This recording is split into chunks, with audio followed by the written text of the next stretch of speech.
replacing poverty with prosperity. That is the primary agenda of my guest as he joins 18 other candidates in his home state of Kogi to vie for the office of governor in the upcoming off-cycle elections on November the 11th. Hello and welcome to another Tuesday Talking Politics on Channels Television. This is Political Paradigm. I am Kayla Magwa. The off-cycle governorship elections to hold in Kogi, Bayelsa and Imo states are upon us.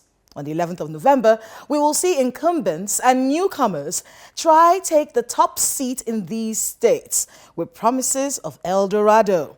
My guest today is one of such newcomers, and for the next hour, we will be listening to his plans to beat 18 opponents during this very keenly contested election that will be holding in Kogi State. He's the governorship candidate of the Action Alliance Party, Mr. Olayinka Braimoh. Welcome to Political Paradigm, Mr. Braimoh. Thank you for having me. You have quite a journey ahead of you, don't you? I mean, this election in Kogi State is one that a lot of people are watching very closely. Yeah. What do you think your chances are as we come closer to this election? Extremely bright. We're quite confident in terms of winning this election. We've been campaigning since after the primaries. I've been running, moving from ward to ward across the state. I mean, one thing you do have to bear in mind is that you will be up against a ruling party. And the Action Alliance is one of those parties that, you know, we just started hearing a lot about you and what your party does in recent times. Are you the man who will take Kogi State away from the ruling All Progressives Congress? I am an unusual candidate. How so? New to the politics of the state, with a new party in the state. Okay, so that's an unusual situation. So that's why I describe myself as an unusual candidate. And amongst the entire 18 that's been contesting, unusual in the sense that I've been clear from day one. I have a clear vision. It is an assignment, not an ambition, to take our people out of poverty. Because you need an unusual candidate to put an end to the unusual trend of poverty in our state. Well, apart from being new, that's one of the things that makes you unusual. What else are you bringing to the table that is unusual, that makes you think that this assignment can be sorted out by you?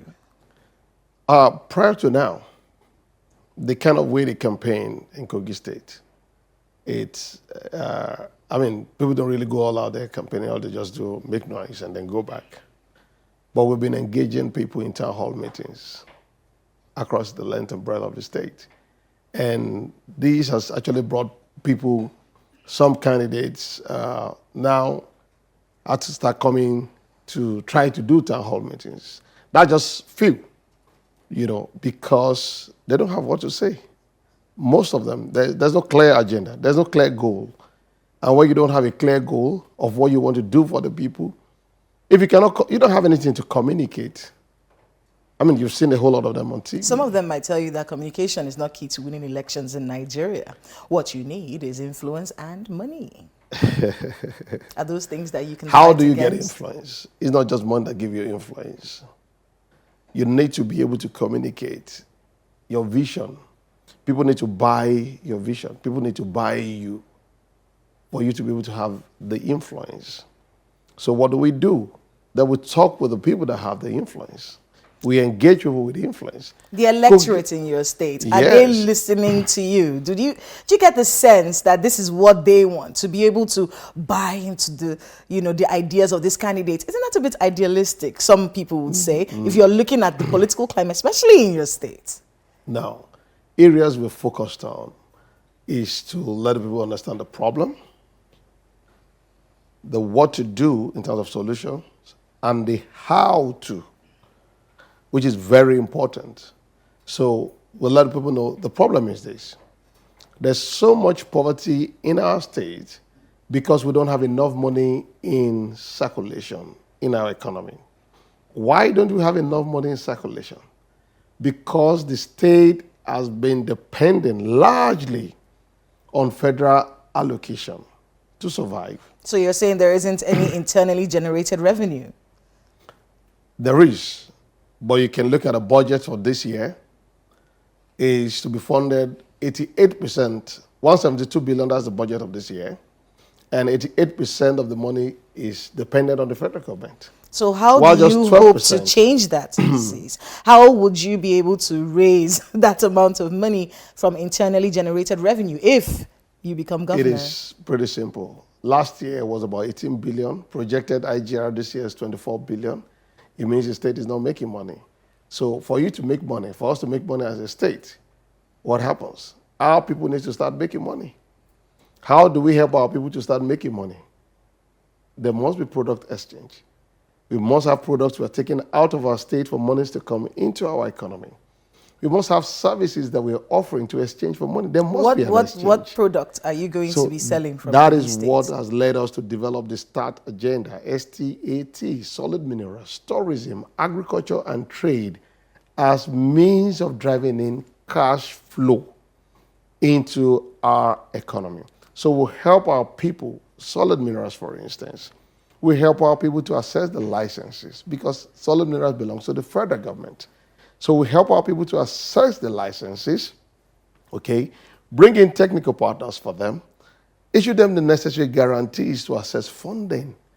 That way we'll be able to create products that we can take out of the state for monies to come into our economy. What particular solid minerals are you going to be focusing on? We have several in the state. I mean, we have lithium ore, okay, it is about $20,162 per metric ton.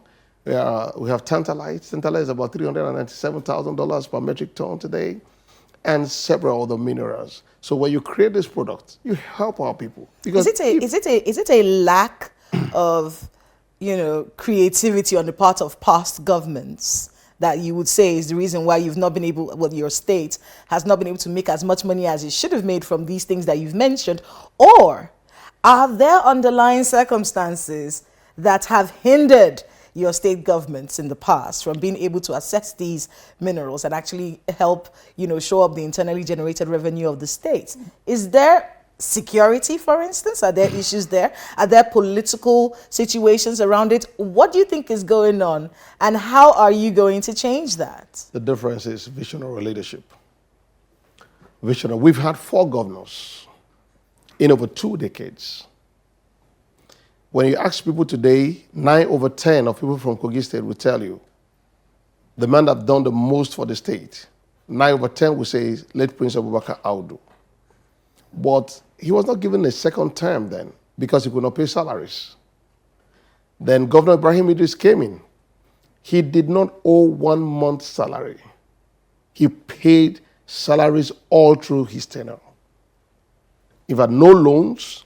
He only took overdraft twice to pay salaries. So they called him then the welfare governor in terms of human welfareism. So, but he didn't do as many projects as late Prince Abubakar Audu. Governor Wada came in. He tried to do projects. He tried to pay salaries. He didn't do so much on those in the 4 years. And now the incumbent governor. So I think over 2 decades, is that enough time to be able to establish some certain trends? So when you look at those trends, what you say is this. Governor Abubakar Audu, he did projects, could not pay salaries. Governor Ibrahim Idris paid salaries, could not do as many projects. Why? Because they all across board depended largely on federal allocation. And that has brought about limited cash in circulation in our economy. So what do? It means we need to find alternative means of driving in cash flow into our economy. How do you drive in cash flow into the economy? We must exchange products or services. It means we must help our people to start making money. Because if our people are not making money, the government cannot make money. So that's why we talk about wealth creation as our goal. With wealth creation as our goal, it means our set objectives will be make money, save money, and then grow the economy. We must be able to answer every question that our objectives will throw up. That is, for every of our actions or inactions, we must ask ourselves, will it help us to make money? Will it help us to save money? Will it help us to drive, to grow our economy? And that's why we have to start.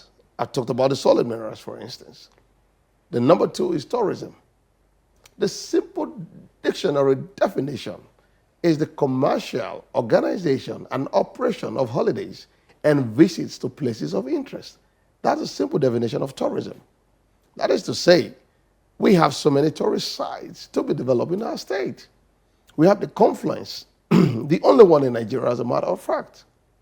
Right there in Lokoja, we have the Mount Party that is 1,500 feet above sea level, right in the city center. Not developed. It's yielding us 0 naira. We have the Agbaja Plateau. Agbaja Plateau is about 1,500 feet above sea level as well, and it's just about 20 minutes from the city center. Agbaja Plateau is always cold throughout the year. Wouldn't you want to be there? And then we have the Usikoko Cave. We have the Oraha in Mopa. We have the Omi Dam. Omi Dam in itself for tourism, fantastic, amazing view. You know, it's a dam that was built and commissioned on the 12th of May, 1998 by the General Salami Abubakar. The view there is amazing. So for tourism, good.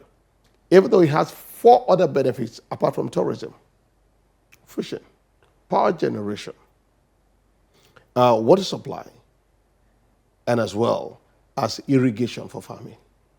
That's what we do. We have Obangogo in Kaba. Obangogo, it's a hill, with a lot of caves. It has spring water. It has the rock that sounds like drum.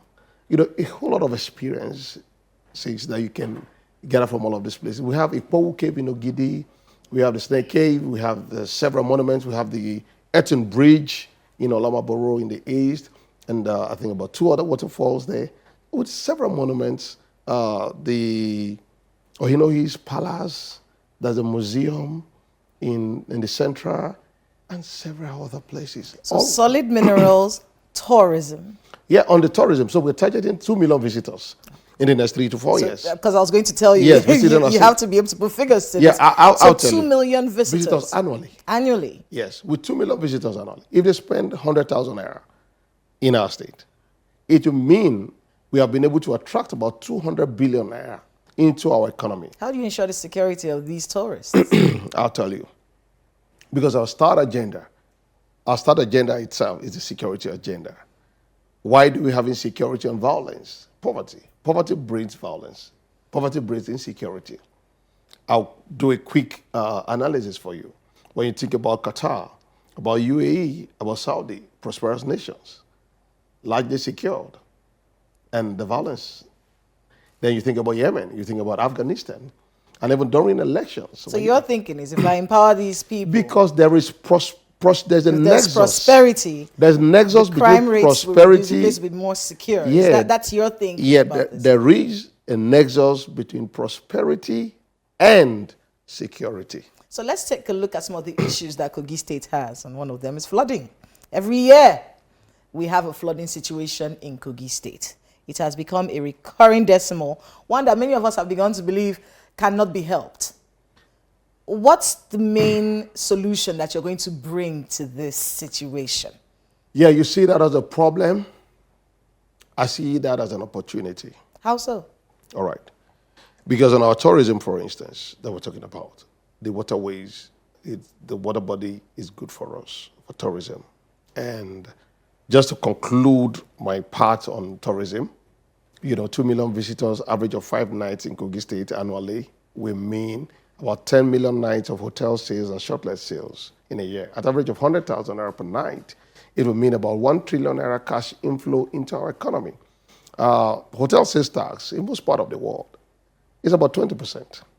20% of 1 trillion will mean about 200 billion naira IGR for the state. None of that will mean anything as long as there's flooding going on. So let's get back to the flooding situation. On the flooding, it is an opportunity to be able to harvest water by building several dams connected. And then you have the excess water go into those dams. You want to create for mini use. Dams?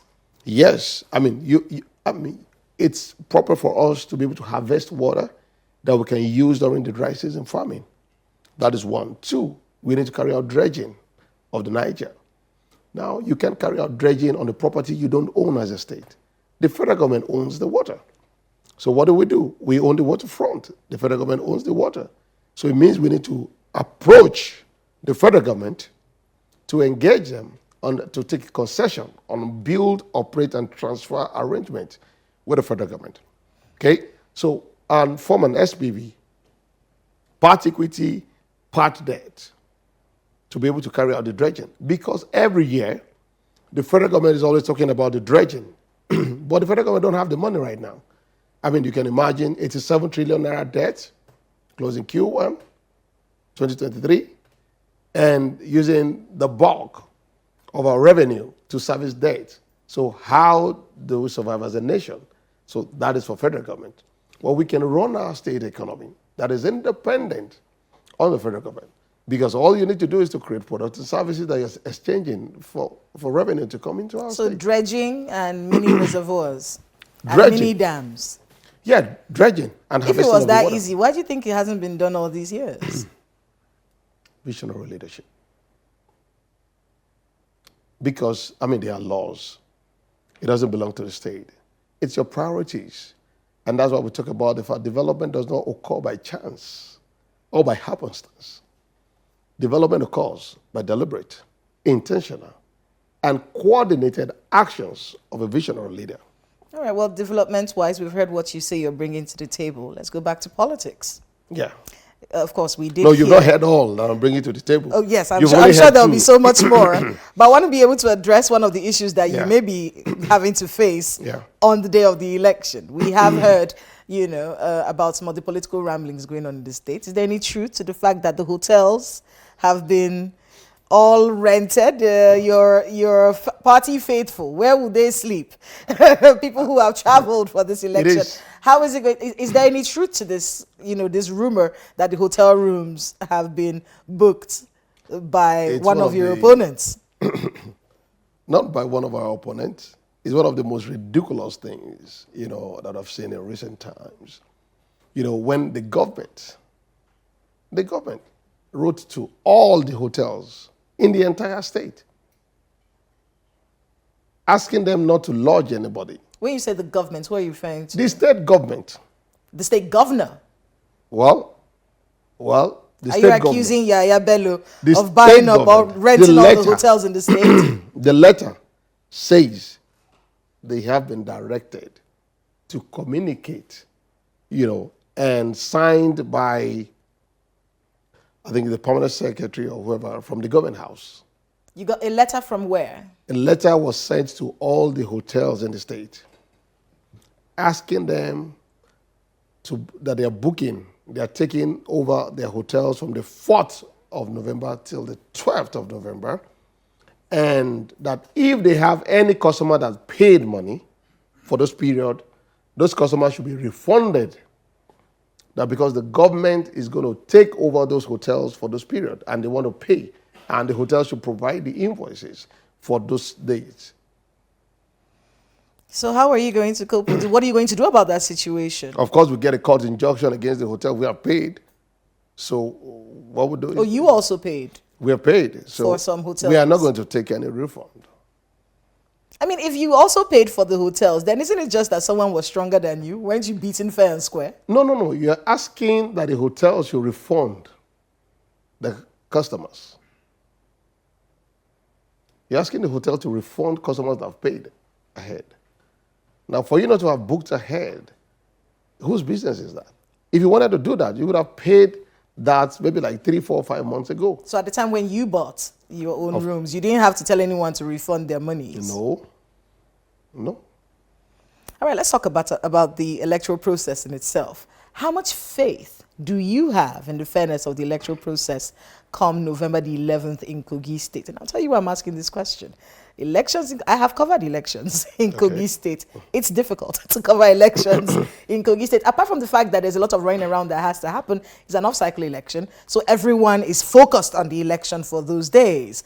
And, we have seen in the past elections in Kogi State fraught with violence. We have seen this happen in the past. We've also heard court cases one after the other. There's always some complaint about unfairness, about people being stopped from voting, about, you know, high-handedness on the part of government, you know, making sure that people don't exercise their rights. How are you feeling about these indices? Because these things have been on ground. Are you trusting the process this time to be free and fair? I like to deal with the issues from the root. For every problem, you look at it. What is the root cause? And how do you tackle it?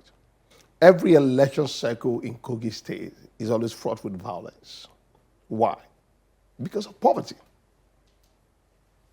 Poverty breeds violence.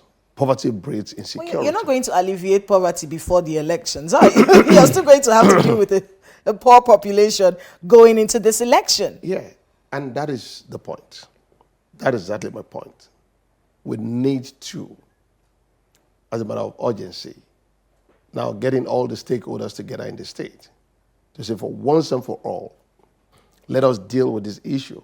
Bring in the candidate that will be able to take poverty out of our state so that all our elections subsequently can be peaceful. Now, so are you thinking this time, you think there's going to be violence this time?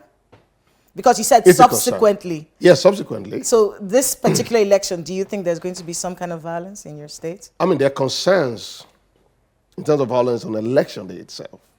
The concerns are there, but you're right.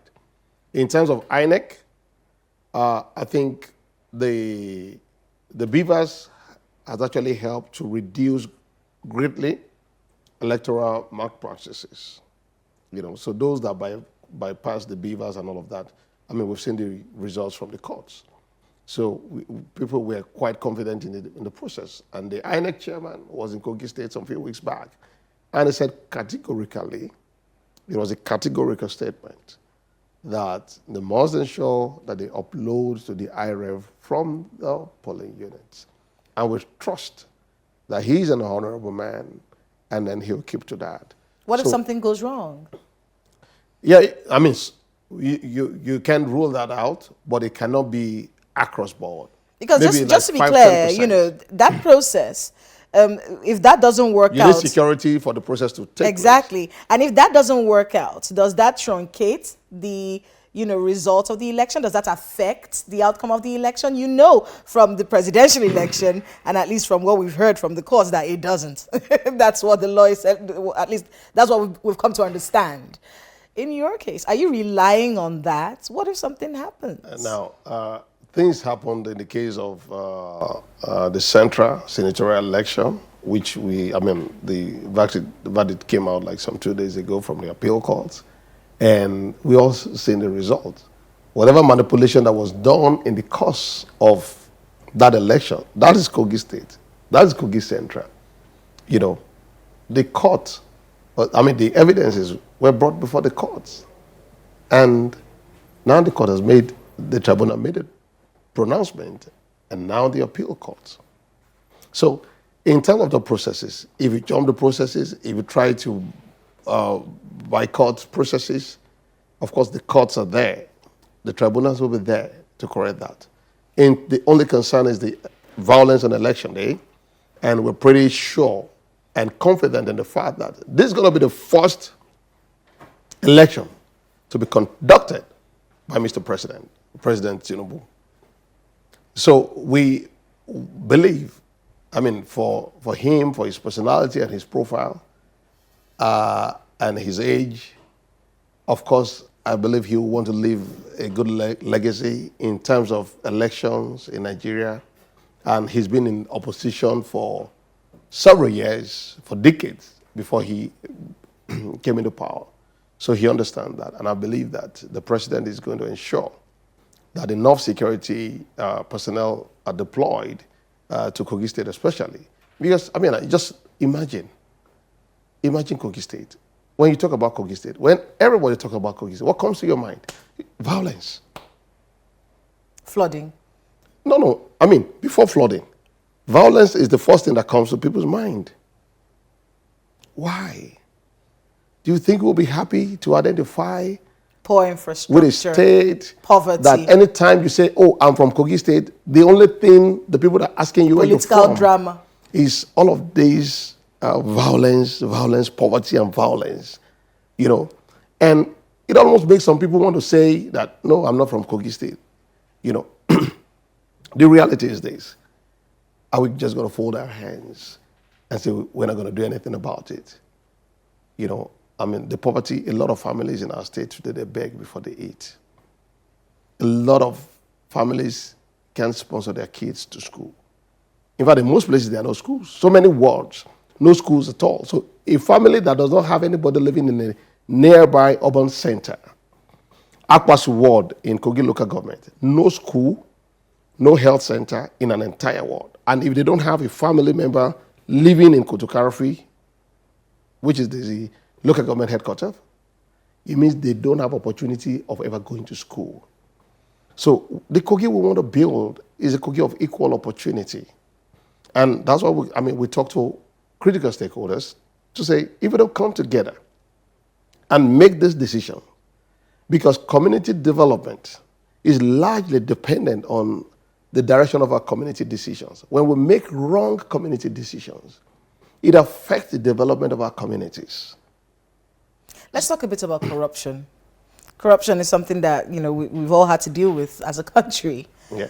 If you do get into power, how do you hope to handle the corruption situation in Kogi State? Are there plans on ground? You're going to be facing quite a number of issues when it comes to corruption in your state, existential ones. And then, of course, we hear a lot of politicians say this all the time. Oh, you're going to run a very fair government. You're going to ensure that there's transparency. You sound really good. You all bring this talk. When you get in there, it's a different thing altogether.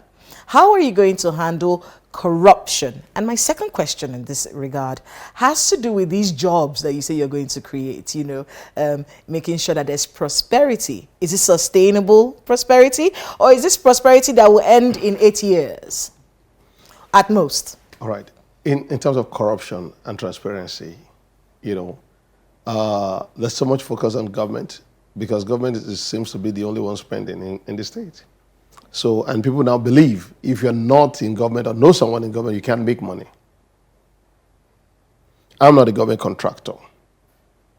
I've only done one contract in my entire life for the government. And that contract was done because I didn't go to look for it.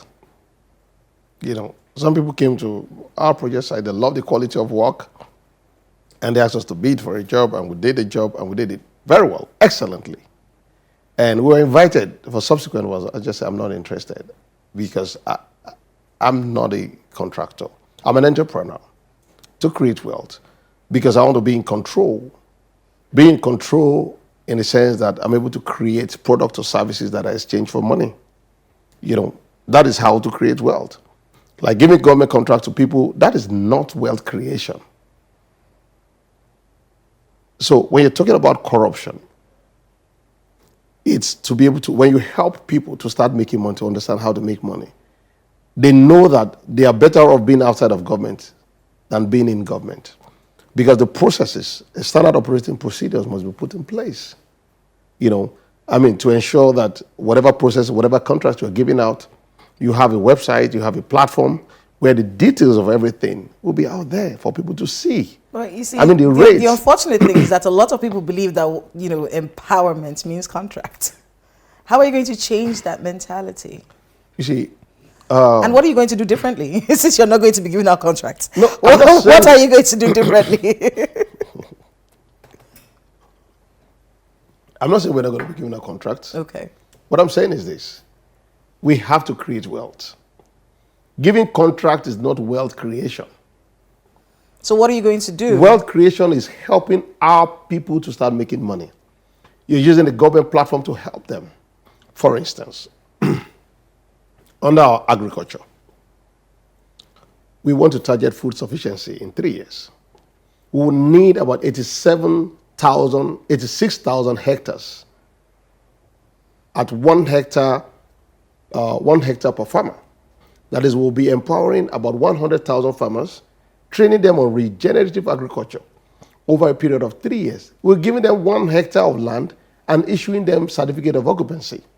When you give C of O, what are you doing? You are creating instrument for funding. So, and you have several property across in the state. No C of O. When you don't give C of O, I mean, it happens in so many states. You'll be begging and be lobbying to get C of O.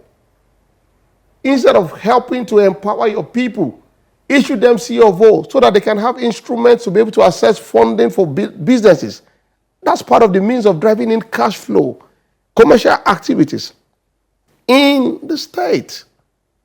So when we give C of O to them, because you cannot have an effective successful agricultural policy without an effective and efficient land administration policy, because that goes hand in hand. So we create access. That's part of government empowering people, helping to create wealth. When we give them C of O, we train them on regenerative agriculture. That is, our target is to be able to meet food sufficiency. At the average of 500 naira per person in Kogi State per day on food, it means we spend about 2.2 billion on a daily basis on food consumption alone, and about 66 billion naira on a monthly basis. When we're able to keep 66 billion naira within our economy, it means money in circulation is going up. What happens to poverty? Poverty will be going down, will be reducing. That is wealth creation. It's not giving a contract, that is wealth creation. Now, 1 hectare, we employ 6 people per hectare on regenerative agriculture. It means 100,000 hectares over a period of 3 years would have been able to create about 600,000 jobs. Then we'll take it further. We are bounded by 10 states. We have a combined population of about 56 million people. And just targeting 15 million of this 56 million to feed on a daily basis at average of 500 naira per day, it means about 7.5 billion naira on a daily basis. 7.5, it means every 100 days we are talking about 750 billion naira in circulation in our economy. That's over about $1 billion. Who are those that will be making money? The farmers will make money. The traders will make money. Transporters, logistics will make money. Processing will make money. Packaging will make money. Storage will make money. Poverty alleviating money. Now, what sustainable are we doing? money? Yes, because not just 8 years. It is market. So you are empowering people. You are creating a system in place to empower our people. Let's talk about your people. There's a lot of inclusivity issues in Kogi State. Tribal, religious, the poverty, the divide between the rich and the poor. There's a lot of that going on in your state. If you do become governor, how are you going to bring these different tribes together? We've been in Nigeria for a while, so we do know that in Kogi State, there's a particular tribe that believes they own power. And this has been going on for quite a while. Are you from that tribe? Or I think you're different. You're from a different tribe from that particular tribe. Am I correct? I'm different in many ways. You're different in many ways. One of them being the fact that you're not from that tribe. Are we correct? I'm different in many ways. In Kogi, the Eastern Senatorial District, they've been in power for about 19 years. 19 years. The Central, been in power for, going to 8 years now. And then the West had a taste of 3 months as an acting governor, right? I'm from the West. Now there's been a whole lot of, the Igala agenda. We've been out of power for 8 years. Let's have it back. There's the Igwera agenda to say the Igalas have been there for 19 years. Let us make ours 16 years before it will go to the West. And there's the Kogi West agenda. And there's the Christian agenda. And the Muslim agenda, which will hold on to power. Isn't it that we're just getting everything wrong? How are you going to handle that? When I talk about getting everything wrong. If you do become governor, right? I know you're trying to talk about some things you're going to face. No, I'm going there. I'm going to go there. But I need you to also add that when you do get in, how do you hope to change decades of this problem? How do you hope to change that? All of those things have brought us to where we are today. Where we don't look at competency and capacity. We focus on who is from a tribe. But the good thing is this. Over 2 decades, I've been able to establish trends. Trends in the sense that the fact that the Igalas, that is the Eastern Senatorial District, have been in power for about 19 years. That has not stopped poverty in that region. One of the local governments from the east, Basa local government, there's no 500-meter road that is good. As in 500 meters, that you can say you can drive, that the road is good. Okay? But that is express. When you go to Ibaji local government, the entire local government is cut off. It's only motorcycle.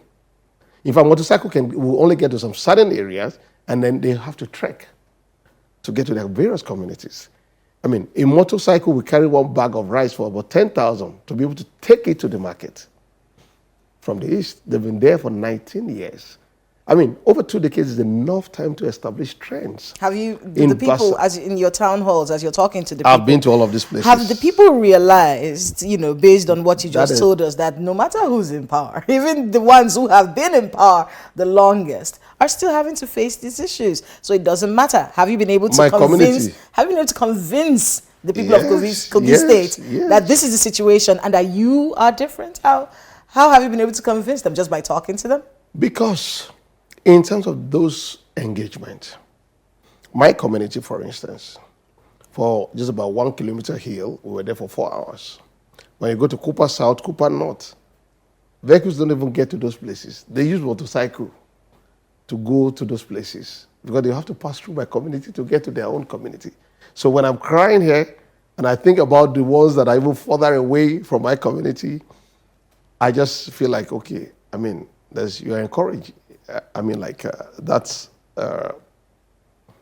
misery. I mean, like, those are the challenges there. So the focus is this. Our people beginning to realize that this poverty is everywhere. And that's why I represent the largest constituency in Kogi. Constituency of the poor. Hunger does not know tribe. Hunger does not know religion. There's virtually nobody that is from Kogi State today that the number of requests they get on a daily basis, they can't afford to even meet 50% of those requests.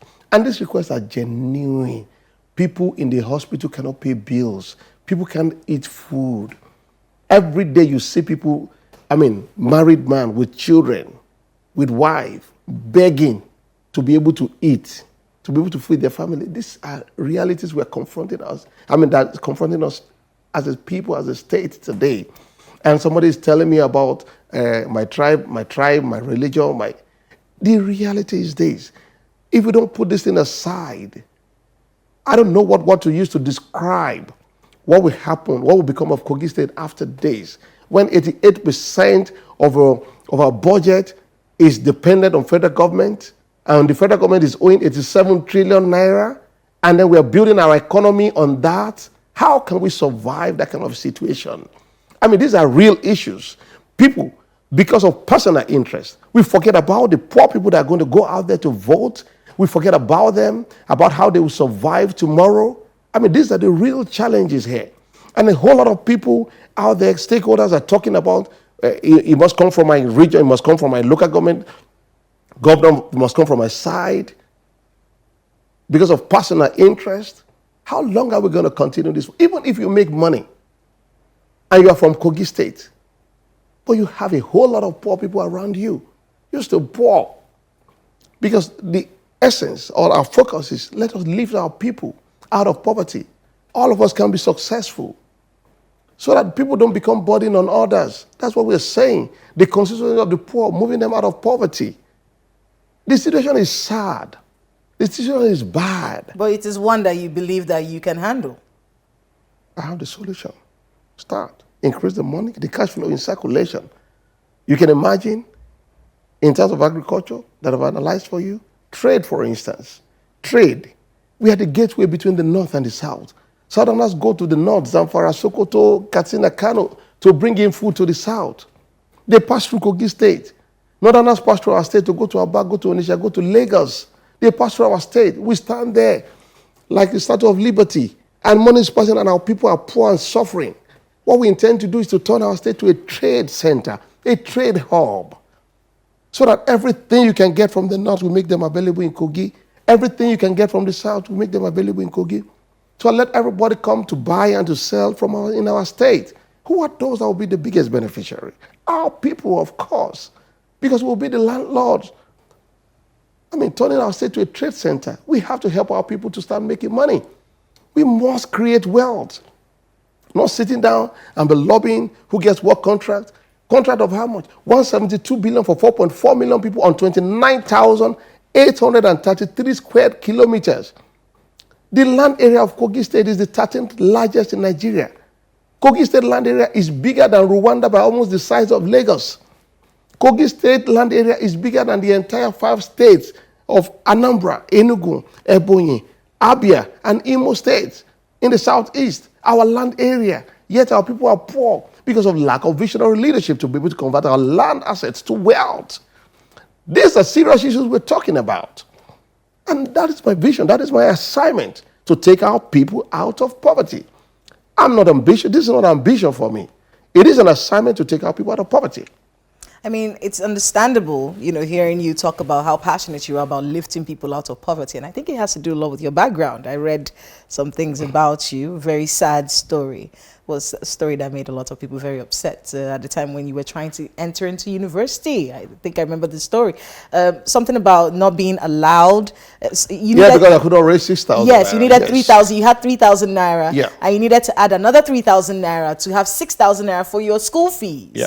And you figured you would go to the school authorities, and have a conversation with them and see if they could understand. And that didn't happen. It actually ended up moving you from attending that school to a polytechnic, to the polytechnic. To continue my education. To continue your education. Yeah. And we've seen you grow from that. A lot happened with the death of your mother, and watching you have to struggle with that to where you are. One would say from the streets to the government house in Kogi State is a lofty leap. It's a very interesting leap. Talk to us a bit about your pedigree as a person who wants to be governor. Where are you coming from? What do you have in your bag? And why should we trust you? Because what we have seen over the years is that many people who come from humble backgrounds, we trust them because they're one of us. So when they come in here, we would be able to trust them, and they turn out to be the worst. So talk to us a bit about, why you would be different and how all of this has affected you. All right, okay.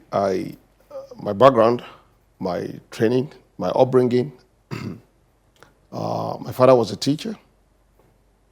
My mom was a teacher as well. And then became lecturer. Lecturer and teacher is still the same thing, right? And my father was very disciplined in terms of, he was a disciplinarian, S.O. Braimoh, from my family background, that discipline has always been there. That's why I came up from that kind of background, and not having money after I lost my mom, because polygamous home is, everybody, your father is the father of all, and then you have so many children, over 20 children. So everybody, you tend towards your mother because you're sharing your father with so many people, Besides, he was into politics then, in his days. And that, after I lost my mom, when I thought it was like, that was the end of life, but I had to face the challenges. When I cried because I could not raise 3,000 then, I was blaming myself for many days until I came to that conclusion. I made a new decision. I said to myself, I made a commitment to myself that whatever I lay my hands on, I will put in my best. If it doesn't work out, then I will not have to cry again. And that led me to starting my first business in Port Harcourt. Then, number 200 Abba Road, opposite Presidential Hotel. I rented that space on credit because I was determined. So I needed a space to do business. I didn't have the money. It was for 150,000 naira for the rent. I negotiated my way. And of course, the owner of the space didn't take me seriously at first. But eventually, I rented the space on credit, started a business in a facility, in a building that was on credit.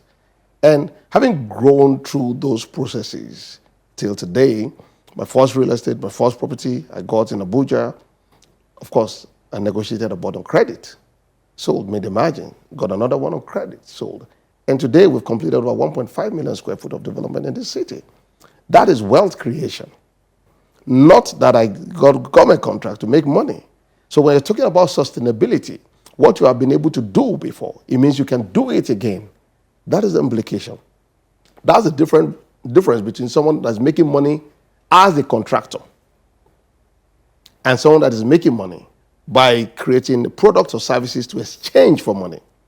And that's why we're talking about Kogi State, teaching people how to make money and creating the enabling environment for our people to start making money. That is what is sustainable. So when you're talking about sustainability is critical. What is sustainable? Okay, let me give you an instance.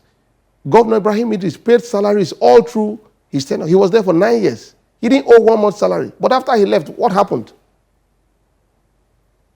Because when you don't deal with issues from the foundation, the root cause, we must understand what is the root cause of the problem we're having. So what do? You go to the root of it. For us to be able to lay the foundation of prosperity in our state, we need to help our people to start making money. We need to put the legal framework in place. It is visionary leadership that is required. And that's what we're saying. We must help our people to create the platform for them to make money, to be able to create products and services. Once we're able to do that, the economy will peak by itself. People will become free economy, a free system that gives equal opportunity to as many people as wants to make money. Why should your people trust you? Because I've created wealth from nothing. And I can do that for them. And I've been able to communicate this effectively. I do town hall meetings. I've done over 200 town hall meetings. I mean, and people ask me questions. I give people room to ask whatever questions that they want to ask. We have heard. I do my Facebook live to allow people to ask questions. To be able to we have heard situations where many people come out for government positions, whether it's as governor or someone in the Senate or the House of Representatives, even state assemblies, and they're doing it just so they can be noticed, knowing that they will not win. Hoping that the fact that I am here and I was able to pull this crowd would make those in power know that I am influential and compensate me with something. Okay, you know what? I'll tell you what. In your case, this is not the case with you. If I were to be looking for popularity, I think I've achieved enough in the real estate sector. They can put me, get me whatever popularity that I need internationally, not locally. And Kogi State is not a place you want to be popular. Reason being that if you're popular in Kogi State, every day you'll be busy on your phone making transfers because a lot of people are suffering. It's not a place you want to say, I'm not a contractor. I don't chase after contracts. I don't chase after government contracts. I don't bid for contracts. I'm not a contractor. I'm an entrepreneur. So I'm not looking for government appointment or compensation. I'm on an assignment. I am on an assignment to take our people out of poverty. It is not for any negotiation whatsoever. This assignment is by God. And when I talk about an assignment, been burdened over the years. You pay school fees for 200, 150 tertiary institution students. And I look at it, this thing is not sustainable. If you don't help our people to start creating wealth so that every family can take care of their own, then this will have to continue. And for how long? That brings us back to the issue of sustainability. You help people to pay school fees. It is not sustainable.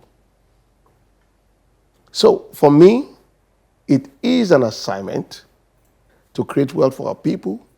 It is not an ambition.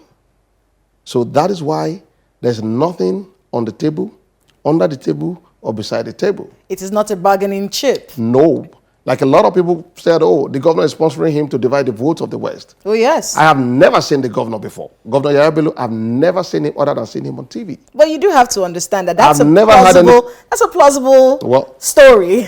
I've never had... we have heard a lot of people say, well, this is actually what the case is with the Action Alliance. They're saying this is absolutely false.